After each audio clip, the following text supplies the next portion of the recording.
Bonjour à tous, je fais une série sur les bâtiments durables en utilisant les Sims. Dans les vidéos précédentes, on a vu comment concevoir le bâtiment en utilisant le bioclimatisme et quels matériaux utiliser pour être le plus vertueux possible.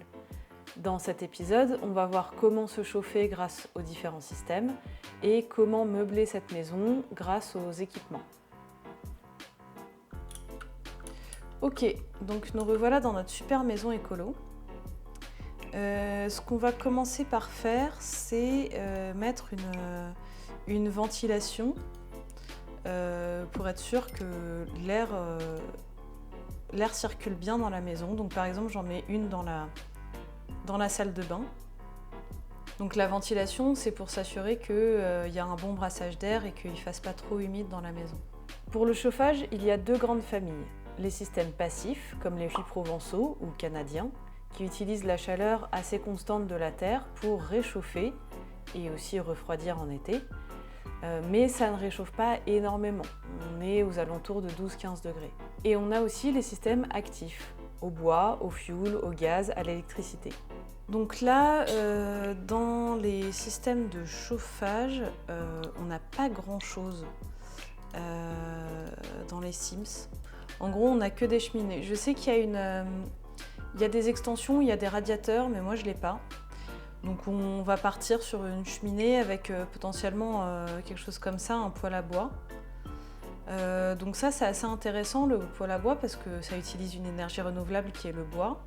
Voilà, donc c'est pas mal à condition d'utiliser un filtre qui permettra de filtrer en fait les particules fines émises lors de la combustion du bois. Et on va la placer plutôt au milieu de la maison, comme ça, la chaleur va rayonner un peu partout. Ce qui est bien, c'est pas forcément de mettre dans une chambre, parce que dans une chambre, il va faire trop chaud avec. Mais donc par exemple, on peut mettre ça, on considère que là, ça va être le salon, donc on peut mettre ça là. Donc voilà, on a notre système de chauffage. Ok, donc ensuite, je vous propose de passer à la cuisine. Alors la cuisine, ce qu'on va faire, c'est qu'on va choisir des équipements qui sont pas trop consommateurs.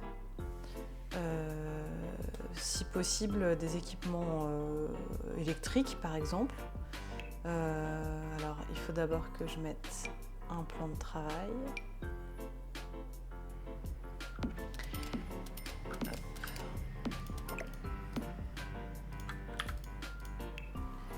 Donc, l'idée, ça va être de choisir des équipements qui ne sont pas trop consommateurs. Donc, par exemple, là, on a efficacité énergétique 1, 2, 2, 2.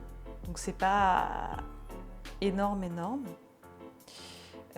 Par contre, ce qu'on voit, c'est que la fiabilité augmente là avec le prix. Donc là, ici, par exemple, on a une fiabilité de 2, alors que là, on a déjà une fiabilité de 6. En fait, ce qui est important, au-delà de la consommation intrinsèque de l'équipement, ce qui est déjà très important, c'est de regarder sa durabilité et à quel point on va devoir le changer au fur et à mesure du temps. Et donc, plus l'équipement va être robuste et plus on va pouvoir le garder longtemps, meilleur ce sera parce qu'on n'aura pas à remplacer tout ce qui est la matière première, le plastique, les équipements électroniques qui est à l'intérieur, et donc ça fera moins de déchets. Et généralement, économiquement, c'est plus intéressant de toute façon. Donc voilà, donc par exemple, j'ai bien envie de mettre ça. Bon, pour l'instant, le placement est aléatoire. Et là, donc on a mis un four, on va aussi mettre une plaque à côté. Pareil, les frigos là. Donc qualité, efficacité énergétique. Évidemment, il faut que voilà, ce soit de bonne qualité, mais sans que ce soit extrêmement cher non plus, sans raison. Donc là, on a une fiabilité de 3. Aussi, ce qu'on peut faire, c'est qu'on peut mettre un petit frigo ici, vu qu'a priori, c'est pour une personne. Enfin bon, on va partir par exemple... Bah voilà, par exemple, celui-là, il est bien plus cher, alors qu'il a une fiabilité moins grande. Donc, c'est pas très intéressant. Je vous propose qu'on parte sur celui-là. Donc celui-là... fiabilité 5 et efficacité énergétique 2. Ok.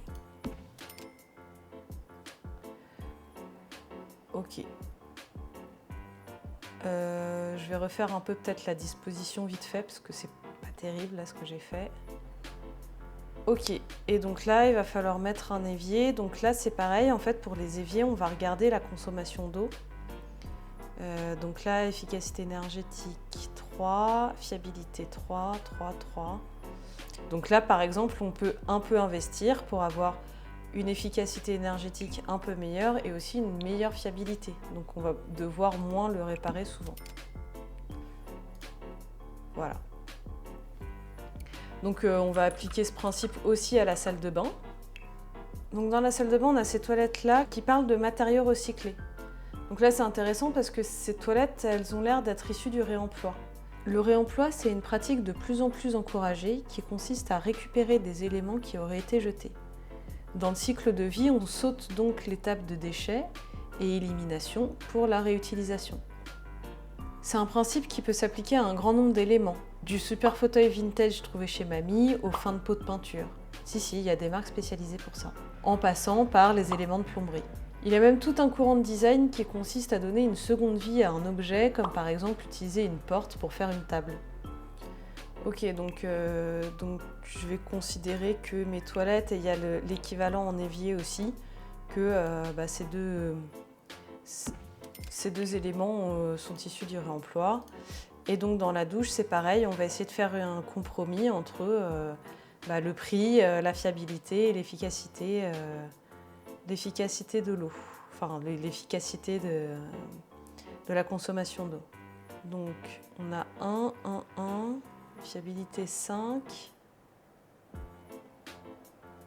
On va aussi éviter de prendre un bain parce que ça consomme énormément d'eau par rapport à une douche qui consomme quand même beaucoup moins d'eau.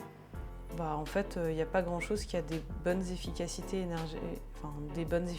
en termes de consommation d'eau, à part extrêmement cher. Donc je vous propose qu'on prenne un truc. Voilà, fiabilité 5. Hop. Un petit miroir un peu sympa. Hop. Et voilà, on a notre salle de bain. Bon, on peut mieux meubler, hein, on peut mettre du papier toilette. On aurait pu aussi, bon là dans les Sims il n'y a pas, mais on aurait pu mettre des toilettes sèches par exemple. Et d'ailleurs en parlant d'efficacité de consommation d'eau, dans la cuisine, ce qu'on peut faire aussi, c'est mettre un lave-vaisselle parce que en fait, le lave-vaisselle consomme beaucoup moins d'eau que de faire la vaisselle à la main. Voilà. Pareil pour les lumières, on va mettre de l'éclairage un peu partout. Donc là, sur les lumières, on a aussi de l'efficacité énergétique que les Sims nous proposent. Bon, je vais considérer que ça c'est de la LED et c'est très bien pour les espaces salle de bain et cuisine. Et puis le reste, on verra comment on meuble pour le reste. Donc pour le reste, ce que je vous propose, c'est qu'on regarde un peu l'ameublement qu'on peut avoir. Alors par exemple, là on a ce canapé qui, si on regarde, il est fait de palettes, donc c'est de la récupération, donc c'est aussi intéressant. Le réemploi, ça peut être utilisé vraiment dans tous les domaines, et notamment en ameublement pur et dur, c'est très intéressant en fait. On peut venir récupérer des choses et les réemployer. Donc voilà, bon, je vous propose que je meuble vite fait et puis je reviens vers vous. A few moments later. Voilà, entièrement meublé. Alors que, bon, maintenant, les écolos ne se chauffent pas tous à la bougie. Donc il va bien falloir pouvoir alimenter en énergie cette maison. Donc là, on a fait attention à prendre que des équipements qui utilisaient de l'énergie électrique, sauf le poêle à bois qui utilise du coup de l'énergie de combustion du bois. Et donc avec le pack écologie, on a des équipements d'énergie renouvelable. Voilà. Par exemple, on a des éoliennes à placer dans notre jardin ou même des éoliennes à placer sur notre toit. Bon, là, l'éolienne comme ça, c'est pas forcément une top idée. Après, ça peut être intéressant de regarder, mais généralement, ça produit pas non plus énormément d'électricité. Vous avez vu les éoliennes le long de l'autoroute, elles sont énormes pour produire de l'électricité. Donc celle-ci, elle va pas produire énormément et en fait, elle va induire du bruit et des vibrations. Donc moi, je trouve qu'une éolienne sur un terrain individuel, c'est pas une super idée. Et c'est un peu ce qu'on reproche à ce pack écologie dans les Sims, c'est qu'en fait, ils utilisent beaucoup de solutions technologiques un peu miracles pour répondre à des besoins, par exemple là d'énergie. D'ailleurs, je vous invite à aller voir la vidéo de Désiré qui est très bien là-dessus, où il a très bien expliqué ça. Donc nous, par exemple aussi, il y a des panneaux solaires. Donc il y a soit ceux qui sont au sol, soit des panneaux solaires de toit. Donc ça, je pense que c'est pas mal. Après, on n'aura pas une autoconsommation. Mais moi, ce qui m'intéresse dans les Sims, c'est qu'il y a cette solution de tuiles solaires. Et moi, je trouve ça super. Enfin, moi, j'aimerais bien avoir ça chez moi, c'est mon rêve. Donc, je vais mettre des petites tuiles solaires comme ça. En fait, c'est des petits panneaux solaires. Chaque tuile est un panneau solaire. Donc voilà pour l'énergie. Et pour l'eau, on va faire un peu pareil. Donc là, je vous propose qu'on récupère l'eau. Alors, les Sims, ils ont un truc qui s'appelle récupérateur de rosée. Je suis pas sûre que ça existe dans la vraie vie, mais on va faire comme si en fait c'était un récupérateur d'eau. Donc en fait, un récupérateur d'eau, c'est tout simplement un gros contenant où on va venir récupérer l'eau de la toiture. Voilà, donc là on va venir pousser le réalisme jusqu'à mettre une gouttière qui descend. Alors normalement elle descend de là, hein, du long du toit. Hein. Alors attention, en France, on considère que l'eau de pluie n'est pas de l'eau potable. Donc on peut l'utiliser pour des utilisations comme l'arrosage, le nettoyage, la vaisselle, la réutilisation aussi dans les toilettes, mais pas pour boire. Donc réfléchir à des moyens de réduire sa consommation d'eau, c'est essentiel aujourd'hui. On ne s'en rend pas compte, mais on a un accès très limité à l'eau potable. Un autre problème en France, c'est que les stations d'épuration des eaux usées, ou STEP, sont à leur capacité maximum. En fait, aujourd'hui, on vient mélanger de l'eau propre, de l'eau potable et de l'eau non potable pour aller dans les réseaux d'assainissement. Qui plus est, quand il pleut, il y a encore certains endroits où le réseau d'assainissement et le réseau des eaux pluviales sont mélangés. Et donc ça vient gonfler les quantités d'eau qu'on a à traiter, qu'on n'aurait pas eu forcément à traiter au départ. Et donc c'est pour ça qu'il faut réfléchir à un moyen de réduire sa consommation d'eau et pourquoi pas la réutiliser. Et donc pour finir de récupérer toute l'eau et surtout de limiter la quantité d'eau qu'on va rejeter à l'assainissement, je propose qu'on fasse un petit bassin de phytoépuration dans le jardin. La phytoépuration, c'est un système qui consiste à filtrer son eau sale grâce à des plantes et soit la réutiliser, soit l'évacuer de façon naturelle en évitant la fosse septique. On fait passer l'eau par plusieurs filtres avec des granularités de sol différentes et des plantes qui ont des actions d'absorption des bactéries spécifiques à chaque étape. Donc comment on va faire ça ? C'est une bonne question, comment on va faire ça ?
Voilà, écoutez, notre maison est finie, j'ai l'impression. Pour résumer, pour les équipements, il faut toujours chercher l'optimisation. Consommer le moins possible, mais penser à faire durer ces équipements plus longtemps. Chercher le cycle court, que ce soit avec le réemploi ou la réutilisation de l'eau par exemple. Et enfin, il faut avoir recours aux énergies renouvelables. C'est en fait le schéma de l'association Négawatt qui propose d'abord la sobriété. C'est ce qu'on a fait avec le bioclimatisme, on a optimisé le bâti pour consommer le moins possible. Ensuite, l'efficacité, c'est ce qu'on a fait en isolant les façades et en choisissant des équipements efficaces. Et enfin, les renouvelables, quand il faut utiliser de l'énergie. Ces principes qu'on a vus dans ces dernières vidéos paraissent assez simples et de bon sens. Et pourtant, on les a un peu oubliés avec l'accès aux ressources illimitées depuis à peu près l'après-guerre. Mais on en revient aujourd'hui dans la conception de bâtiments, notamment grâce aux questions écologiques. Il faut voir aussi qu'un architecte, il a plein d'autres contraintes. Il a des enjeux fonctionnels, culturels, sociaux, économiques, techniques, qu'un jeu vidéo comme les Sims a largement simplifié, voire éludé.